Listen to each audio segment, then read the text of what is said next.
Hey everyone, welcome back to the channel. My name is Mace. I'm coming to you from small town Canada, and today's video, defending UK nukes, the secret armed police. I guess they're not very secret if they have a video posted on YouTube. All that aside, let's just hop into it. Happy New Year, everybody. Hope everybody's doing great. The UK, the Brits, y'all are obviously our Commonwealth cousins. We're Canadians. We have obviously so much influence and connective tissue and connections to the British. So anyways, let's check out this video. These just look like regular cops. They even got the thin blue line thing. Like the Americans wear the same thing. I guess that's just a cop thing around. Is that all around the world or just in Western countries, the thin blue line thing? Let's see what these guys, what these guys are all about. Echo X-ray 18, Foxtrot Yankee Mike, stand by. The secret police who get close-ups in their vehicle. Oh, police! Show me your hands! This is a training video. Who are the MDP? Oh, police, stay where you are! Don't Metropolitan move. Stay where you are! Stay where something. you are! Keep your hands where I can see them. Do not move. Stay where Ministry you are. of Defense, please. I think the MDP's one of the best kept secrets, to be honest. You see a police car go by, you don't look at that closely at the badge on the door. How is it a secret?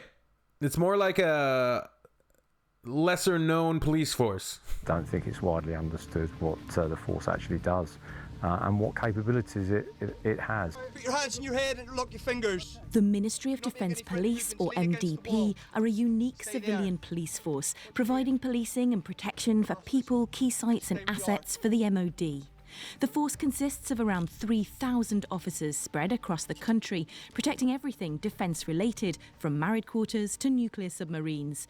For the national security of the United Kingdom, they are critical. Although it's not immediate. So they are like just military police.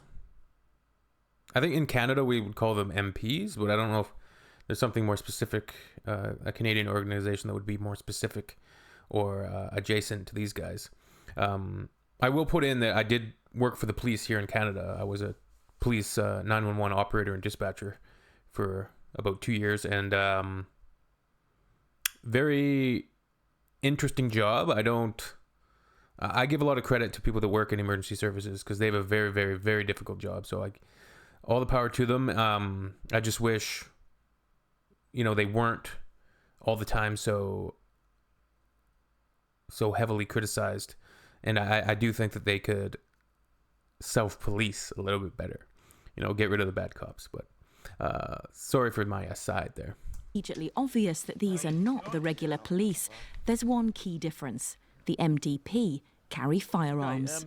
Before we start, any reason why you shouldn't be armed this morning? No, all good. 1X2, 1 Glock, 1 C8. Officers are armed with the Colt C8 as their primary weapon system, plus magazines. The Glock 17 Gen 5 is their secondary weapon system, magazines on the belt, a Taser X2 and battery pack, also wired up beneath the body armour to a camera on the head. They also carry baton, handcuffs and incapacitant spray, like the regular police force.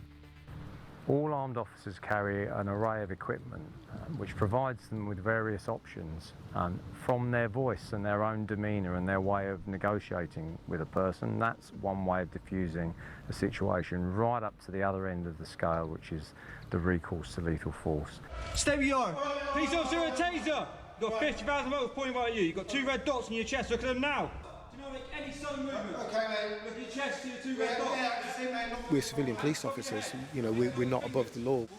We're working under the Queen's peace, not in a war zone. Former Navy man Russ is a firearms instructor. Today he's playing the role of an armed subject, which he says is essential for instructors to see close up where students go wrong. Although there are similarities with his previous military career, there are also distinct differences. When I was serving in the armed forces, we had rules of engagement cards that basically said what you could and couldn't do, when you could shoot and when you couldn't. When I joined the MDP, the decision to fire or not was down to the police officer on the ground. And if you can imagine the police officer, whether they decide to shoot or not in that split second, will be pulled over by a court or whatever for however long it takes. If we think it's necessary to fire a shot, we fire one shot, we reassess. If the threat's still there and the shot's still justified, have a follow-up shot. You in the room! Come to the door! As soon as the threat is neutralised, and we're happy that everyone's safe, the threat no longer exists, then we become the carers. So the next tactic we're going to show you is... Interesting stuff. Talking about like pretty normal police topics now. And I will say that police have a very difficult job. They're often called to situations that most of us would never want to go into. You know, they can be a thankless position. They can be hated by people, yet those same people are going to call. In the UK, it's 999, right? But those same people are going to call for the police's help when they need it, even though they might say they hate the police and F the police and all of this stuff, or ACAB. And there is bad cops for sure, but you know, they're part of a system, and that's the system that we're in. But yeah, I don't envy them going into those very, very tense situations with people that might have mental health problems, you know, and then also when you factor in drugs. And so I'm curious, these MDP guys, seems like a pretty decent gig. I wonder how much stuff they see, what type of things, what type of incidents that they see. I don't think they're a secret armed police though. They're on YouTube. a 2-vehicle contain and call out. We've got one subject vehicle, a white van, with one white subject inside. He's been known to carrying firearms. We're going to do our best to stop that vehicle, contain it with the police vehicles, and then try and talk him out of the vehicle.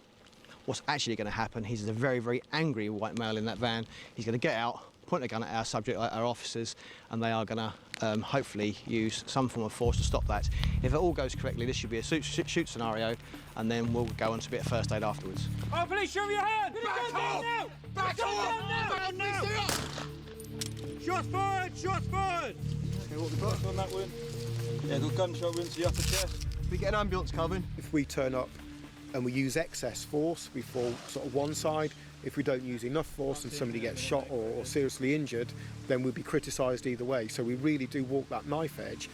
Exercise, command. Contact, front! Yeah. Get back! We're looking after infrastructure. I think often they're in between a rock and a hard place, right? Sure. That if in the wrong hands of the wrong people, could be detrimental to the world. If you can imagine atomic weapons establishments, Clyde submarine bases are policed by armed MOD police officers. If they were compromised, that would affect the whole, the national security of the UK. So, yeah, it's critical. Certainly. If you enjoyed this video, good stuff. Yeah, I don't know much more to say. I think it was a pretty interesting video. It was an insight on this particular police force within, Britain and what they do, and for the UK, and they protect Ministry of Defense assets. That's what they do. But I don't think they're secret. Anyways, good stuff. All right, Happy New Year's, everybody. See you soon.